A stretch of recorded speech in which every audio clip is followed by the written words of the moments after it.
I just got cut off on my freaking HIIT training video. So this is either going to be it depends if I want to use the old one or not, because I was ranting pretty well. I am either going to make this a part 2 or I'm going to keep it as the new fresh one. So I was saying before in my other video that so annoyingly got cut off because I've done too many videos on my iPad and the storage went down. So I had to go and delete a few and start over again. No. Yes, no. HIIT training should be done to those who are metabolically sound, who don't have adrenal issues, who do not have blood sugar dysregulation. That means you're not crashing in the afternoon. That means your insulin and your glucagon is working in sync and they're in opposition and you are at a homeostatic balance. Those are the people who can HIIT train. Why cannot? Why do I suggest not that people HIIT train? Well, most of you have some type of metabolic derangement. What the hell is that? You are tired in the morning. You are tired and wired. You wake up intermittently in the middle of the night. You wake up to pee, but you fall back to sleep. Well, cortisol is waking you up to pee because you have like mechanisms that shut off that sensation if your cortisol is not all cranked up. If you stay up too late, that's past 10 o'clock. If it takes you a long time to get to bed, if you're hitting snooze, like snooze, snooze, snooze, these are all indications of metabolic derangement. But what is this metabolic derangement thing? Well, it's estrogen dominance. You know, women have got big hips and big thighs, and they look kind of lean up here, but then the rest is like big down here. They're not symmetrically balanced. So this is the zone here for women. What you want to do is you want to make that sucker muscle. That's what you want to do. And a little bit of fat. So it's nice and perfect. The signs for men are strength is not improving at the gym. Muscle gains are not improving at the gym. Fat right there. There's a lot of guys that get like fat right there. Like clump of it. Like right there. Or they're bloated.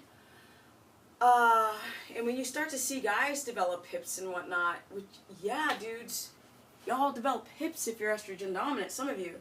That's also a sign of estrogen dominance. Can't get the thing up, can't hold a woody. This is like low T, and your estradiol is off. We don't want that.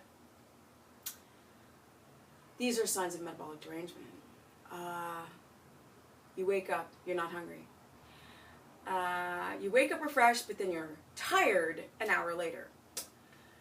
What else? I think I'm changing this video content from why you shouldn't HIIT train to signs of metabolic damage. Yeah, that's going to be the subject content. And I'll throw the intermittent, the HIIT training as well in, and why you shouldn't do it if you have all these issues. But, like, what is metabolic derangement? What the hell is it? Like, what is it? If you are depressed, if you have ADD, if you can't focus, if your menstrual cycle is inconsistent, you either bleed too much, fibroids, endometriosis, dysmenorrhea, no period at all, 3 days light and then it's gone, not good. Sorry, no, you need your menstrual cycle. As much as I can't stand it, that's what gives me the friggin' business, is having a menstrual cycle upwards towards 50. Hot flashes are not normal, people. Yes, a sign of metabolic derangement or damage to your freaking adrenals and the rest of your systems. Brain, medulla, your ability to sleep, the pineal gland, the pituitary gland, all these things play a role. And I have an alarm going off and I'm going to shut it off. Where is it? Where is it? I hear it somewhere. There it is. Okay. Back to my video. My rant. Okay, so where are we? We're good on time. Okay, so what else? What is metabolic derangement? Well, it's not being able to regulate your insulin. You know, you go and check your blood sugars and they're real high, but you feel tired. And it's like, well, why would you feel tired if your sugar's high? Shouldn't you feel tired if your sugar is low?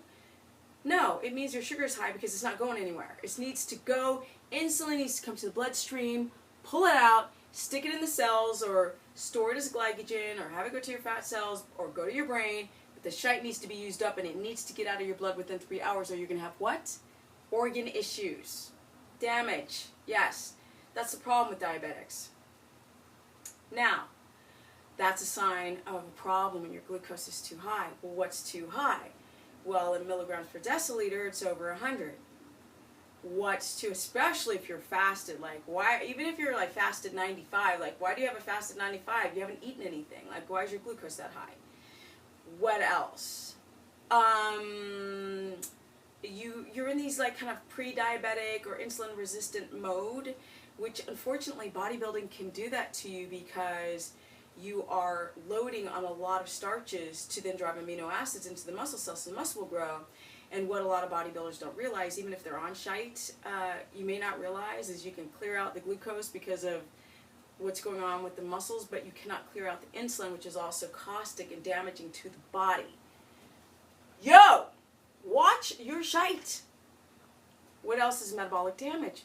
Well, the T3, like the cold hands and cold feet, the constipation, where the body's like, the brain is like, yo, this body's too expensive to run. I'm going to shut off lights everywhere, and you can't poop, and you can't, you're tired all the time, so I'm going to force you to slow down. These are signs, or you know, not getting enough blood flow to your extremities. These are signs of metabolic derangement, and that is not good, people, at all. What else would be considered a sign of metabolic derangement? Well, the crash in that afternoon, that's a big sign because you eat something, and even if you're eating keto, you're still crashing. So what's going on? Well, your body is still over-secreting insulin. Insulin is dropping your blood glucose. You're not using enough ketones to not have that whole chain reaction, and that's a sign of your body not being able to regulate its ATP. It's gasoline for the ATP production. What else? Inflammation, right? We've got Crohn's, we've got bowel, we've got bloating, we've got farting, we've got pain after eating, we've got discomfort. That's a sign of metabolic damage. Hair thinning is a sign of thyroid, where the body's like, oh, it's too expensive to deal with hair, let's just cut it off, so your hair starts coming out in clumps. And a lot of people start having their hair come out in clumps when they try keto because they have an underlying silent thyroid issue that they didn't know about. And then when they tried keto, luckily it showed you, hey, this is a drop over the glass because you're not adapted and you're in that purgatory state. And now I'm going to show you that your hair's falling out because for a long time your body wasn't producing enough thyroid hormone or getting it into the cells, or you have too many TPO antibodies in the bloodstream, or free T3 that's not getting into the cell. So what else would be these crazy symptoms of metabolic derangement? Well, leptin resistance, right? Or the hunger signals don't shut off and you're just hungry all the time. Hungry, hungry, hungry, hungry, hungry. Or if you don't eat, you're cranky as all hell. Or you're shaky because you're hypoglycemic. These are the symptoms of metabolic damage, right? Your muscles don't repair very well, you're chronically sore, you're chronically tired, you have a hard time building muscle, you're wired and tired, your sleep is weird, you can crash really easily to go to sleep, but you wake up tired. If you crash and you can sleep standing up, that's not normal, people. You shouldn't be sleeping standing up. That means that there's something wrong with your metabolism. Your reproductive hormones are affected. Your adrenaline, you're just slathered in cortisol. That's a freaking problem. And it manifests in like swollen cheeks and broken blood vessels under the capillary beds in your face, where you're just like, because you have such a bad gut dysbiosis and you're so inflamed, or you have a histamine intolerance issue and you're not even aware of it, and you're just so inflamed. And what about the itchy skin up in the scalp? Dandruff is yeast, y'all. It's yeast. It's fungus. You have an overgrowth in the gut. You have colds and flus all the time. That's a sign of metabolic derangement. That's a sign of poor health. Yes, that you cannot regulate your immune function very well. Which obviously, because like the neck bone is connected to the knee bone, if this isn't doing well, then none of it's doing well, and your gains aren't doing well, and you're not getting what? The business. You're not getting the business. That's the problem.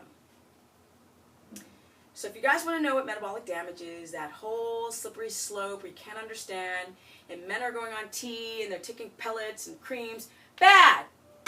And women on birth control pill, and they have rebound and all these issues, and doctors say it's safe, and they're full of crap. And people don't understand. I need to do a whole different video about HDL, triglycerides, and your LDLs, because people don't understand there's two kinds of LDLs. One that becomes oxidized and too small and is a problem because it's a taxi cab to bring cholesterol to inflammation, and we need cholesterol because our bodies make 75% of it, and why would Mother Nature be so stupid to make 75% of something that we need to live? Your sex hormones are made out of cholesterol, people. Why is it that your triglycerides and your HDLs get wacky when you try keto? Because you know why? You have an underlying issue. And you go on keto, and for the first time, someone's like, oh my God, you're going to have a heart attack. And you're like, I need to get my numbers checked. And then they are weird, and you don't have a pre-number. And for those who do have a pre-number, you're still not getting your sleep. Because the only reason why your numbers are wacky is because you ain't sleeping right. And you're not hitting that 5th level of REM. Okay, guys, that's it. That's my rant on what metabolic derangement is. It really comes from poor sleep and poor diet and bad attitude and stress.